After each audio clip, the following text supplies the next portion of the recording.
So as a lot of you may know, I'm a huge fan of professional wrestling, and one of the shows I'm really into is WWE NXT, which is WWE's developmental brand, and also kind of its third main brand alongside Raw and SmackDown. Well, except for the times where it's kinda not, but I don't know, I guess it just kinda depends on what color the logo is this month. Either way, NXT has some of the coolest, most exciting new wrestlers to step through WWE's doors, whether they're mainstays of the independent scene, competitors with plenty of experience in a major promotion, or a fresh face with no prior wrestling experience but with plenty to offer the business, with many of pro wrestling's current biggest stars having once been a part of the NXT brand at some point or another, so I thought it'd be kinda cool to use my What If series as a flimsy excuse to highlight a few of my faves. That's right, it's time to take 5 of my favorite wrestlers on the NXT roster and give them teams of 4 Pokemon apiece, so lace up those boots, and whatever you do, do not set foot in the NXT parking lot,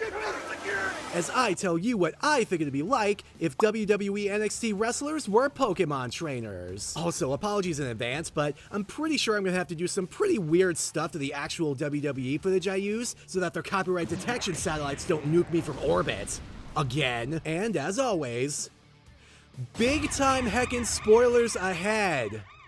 I think it's only right that we start things off with the man who spent a pretty significant amount of time sitting atop the NXT mountain,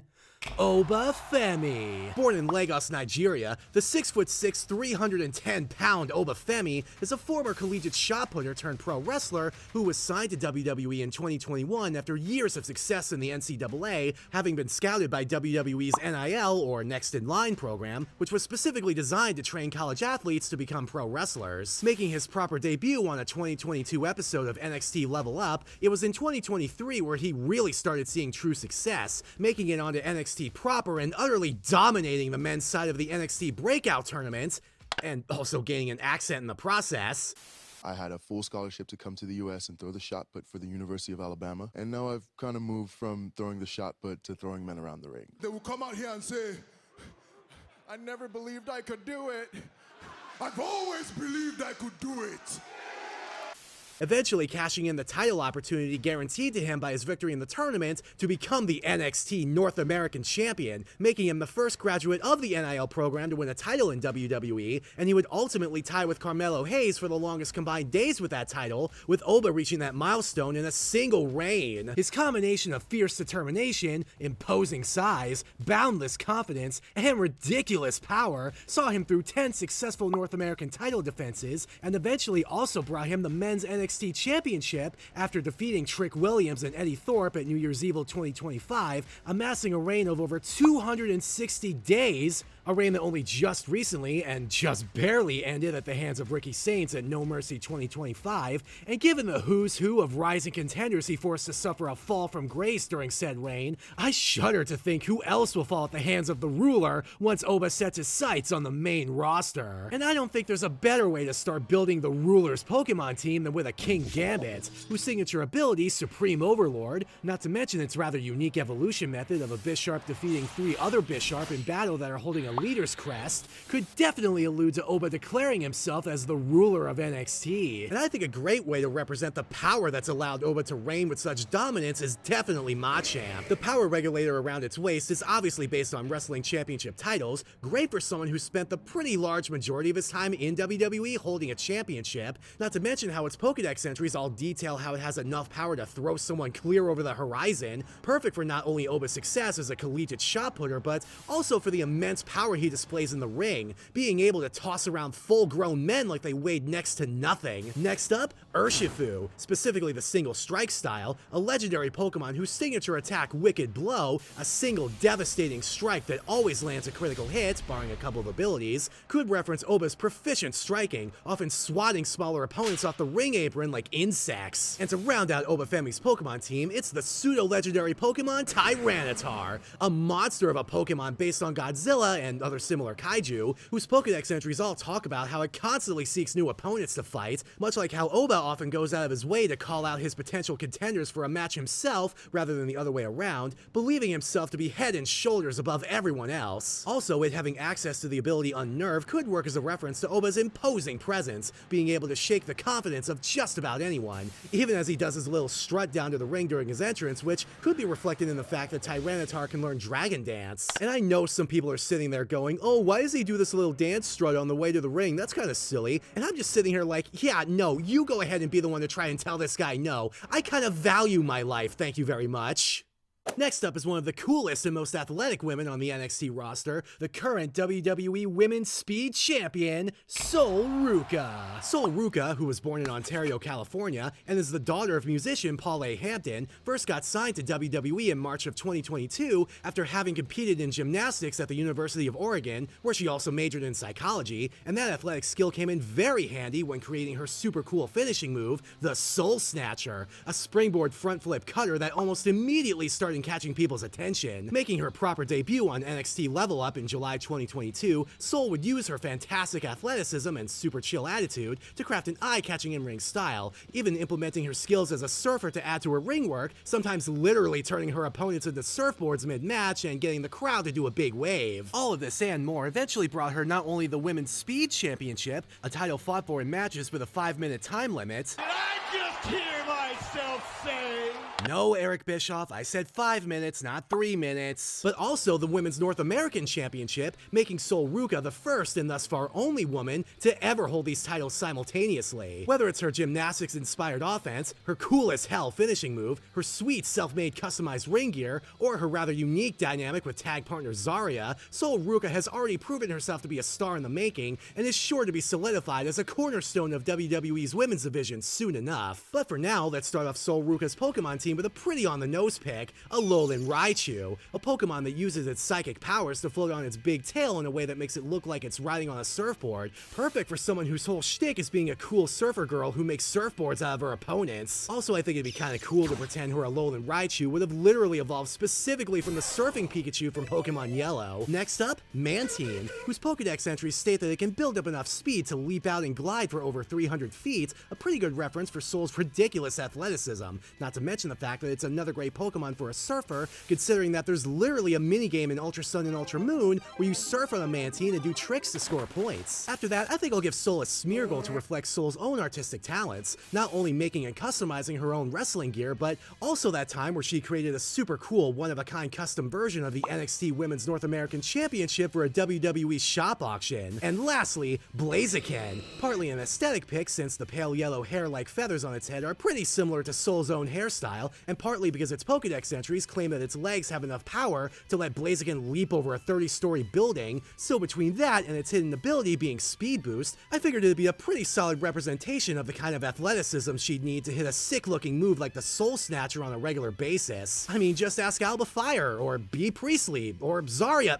Ooh, sorry, probably shouldn't have brought that one up. Oh well, I mean, surely Zarya will understand the mishap given all the time she's accidentally Spirit Soul. I mean, I'm sure everything with Zaruka will be totally fine. Or not? But now I think it's time to shift the focus a little bit to the woman who spent a fair deal of time sitting on top of NXT's women's division, Jacy Jayne. A fellow native of the great state of New Jersey, Jacy Jayne, unlike the two previous talents we've talked about so far, actually did have wrestling experience prior to joining WWE, having made her name on the independent scene under the name Avery Taylor, cutting her teeth in promotions like American Combat Wrestling, Full Impact Pro, Shine Wrestling, and Evolve, before eventually getting signed to WWE in February of 2021 in a class of recruits that also included fellow indie mainstay Priscilla Kelly, who performed in NXT as Gigi Dolan. She and Gigi eventually joined Mandy Rose to form the stable Toxic Attraction, where Jacy and Gigi won the NXT Women's Tag Team Championships twice before the stable eventually dissolved, with Jacy figuratively and literally kicking Gigi to the curb, and Jacy would eventually go on to form her own group, Fatal Influence, alongside Fallon Henley and Jasmine Nix. Bound and determined, in her mind at least, to stop losing opportunities to college athletes turned wrestlers, not to mention to shake the perception that she was the third wheel of Toxic Attraction, Jacy made it her mission in life to use her vicious offense, her cunning in-ring strategies, and her willingness to play dirty to get what she wants, to win the NXT Women's Championship, and eventually even win the TNA Knockouts World Championship, becoming the first person ever to hold championships in WWE and TNA simultaneously. Just another example of how the self-professed rock star of NXT will never live in anyone's shadow ever again. At least if she can help it. Let's start off JC Jane's Pokemon team with a Sarina, an arrogant, self-absorbed Pokemon, kinda like JC herself, not to mention how its Pokedex entries talk about how it has long legs to deliver brutal kicks, and a cruel, sadistic personality that drives it to kick its foes while they're down. Perfect for how JC not only has some vicious kicks in her arsenal, but also has a tendency to belittle her foes and kick them while they're down. Sometimes literally. Next up, Toxtricity, a Pokemon whose design is based on a rock and roll guitarist, pretty spot on for someone who calls herself a rock star, and also it being half poison type could definitely represent her generally toxic behavior towards basically everyone around her, including her own teammates at times. After that, let's go with Infernape, whose hidden ability Iron Fist, which goes pretty nicely with Infernape being able to learn quite a few punching moves, could be a decent reference to her finishing move,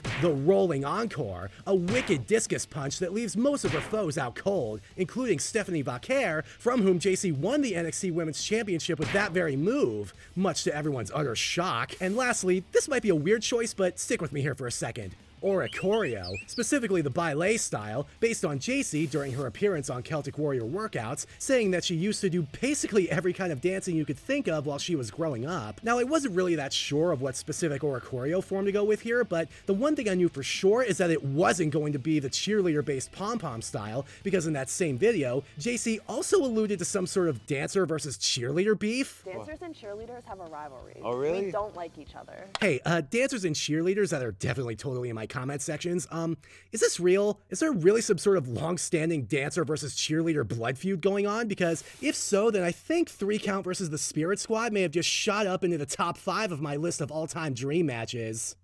But now I think it's time we get a little bouncy, as we talk about one of the most exciting and athletic wrestlers on the whole WWE roster, let alone NXT, Javon Evans. Although Javon Evans officially joined WWE in November of 2023, he's actually been wrestling since he was 13 years old in Greensboro, North Carolina, having often used his neighbor's trampoline to wrestle his friends. In fact, wrestling was a massive part of Javon's childhood, as he often credits the likes of Jeff Hardy and Rob Van Dam as giving him something to latch onto when his family was falling apart. Some years later, after making a pit stop in AEW and even winning the DPW World's Championship under the name Jay Malachi, Javon made his NXT debut in April of 2024 at the age of 19, immediately impressing everyone with his incredible athleticism, like he was right back on his neighbor's trampoline all those years ago. And although he's yet to taste championship gold in NXT, his impressive showings against the likes of Trick Williams, Obafemi, and even Randy Orton at such a young age just makes me entirely sure that it's only a matter of time before that young OG has a title around his waist. But in the meantime, let's start off Javon Evans' Pokemon team with a Rapidash, a Pokemon with base 105 speed that can learn both agility and bounce, not to mention how its Pokedex entries talk about how it can run upwards of 150 miles per hour, making it a solid representation of Javon's utterly ridiculous athleticism. But Javon's got a bit more going for him than big jumps and crazy flips, so I think his next Pokemon ought to be a Hitmonlee, a Pokemon known for its kicking power, reflected in the fact that it has no less than 4 signature moves, all of which are kicking attacks, which makes it a great rep for someone who supplements his athletic ability with a wide array of kicks. Also, its ability Reckless, which was actually Hitmonlee's signature ability prior to Generation 5,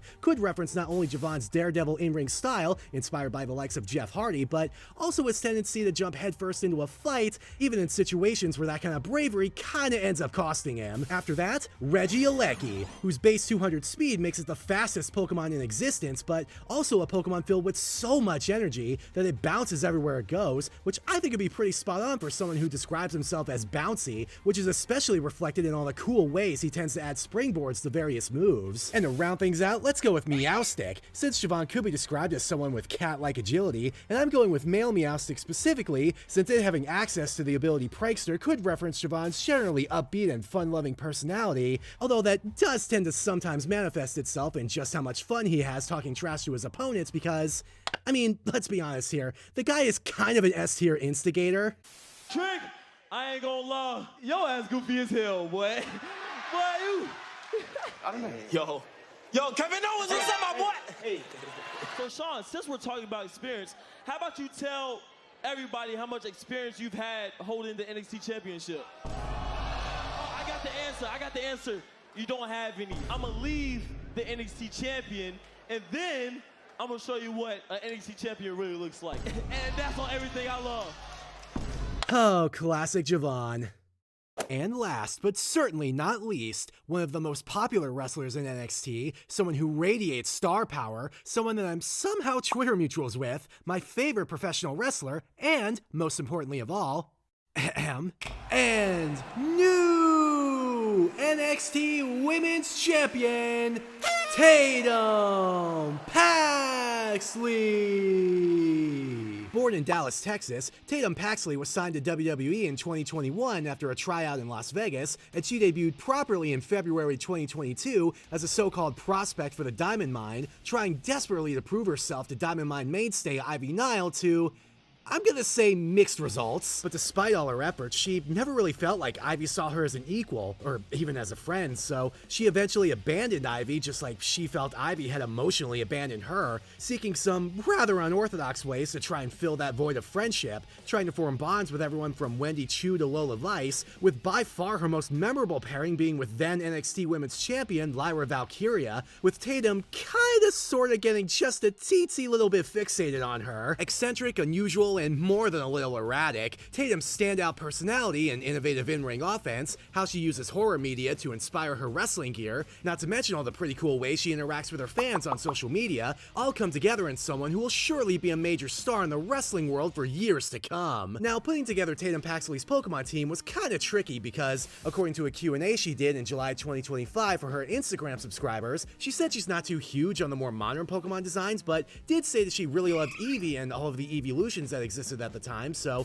given her age and when I assume she would have fallen off the proverbial bandwagon based on that answer, I thought it'd be kind of fun to see if I could make a Pokemon team for her using mostly just Pokemon from the first 3 generations of games, with one exception, but you know, we'll get there when we get there. But for now, let's kick it old school with a Gen 1 Pokemon that I think absolutely has Tatum Paxley vibes, Gengar. Its Pokédex entries all across the franchise talk about how it loves to lurk in people's shadows, much like how Tatum herself can often be found hanging out in some pretty dark places and dimly lit hallways, and she also kinda has a tendency to pop out of some weird spots, especially for the purposes of talking to her sweet dove. Also, Gengar takes design cues from the Cheshire Cat from Alice in Wonderland, which would be a perfect nod to one of Tatum's best looks, an outfit inspired by Alice Liddell, the protagonist of American McGee's Alice and its sequel Madness Returns. Next up, a Generation 2 evolution, Umbreon, something I think would go pretty well with her aesthetically, and a mon that plays off of Tatum having a soft spot for Eevee back in the day, plus its ability Synchronize could be a pretty decent reference to that one time that she dressed up like Lyra Valkyria during a tag match. After that, let's give her another ghost type, this one from Gen 3,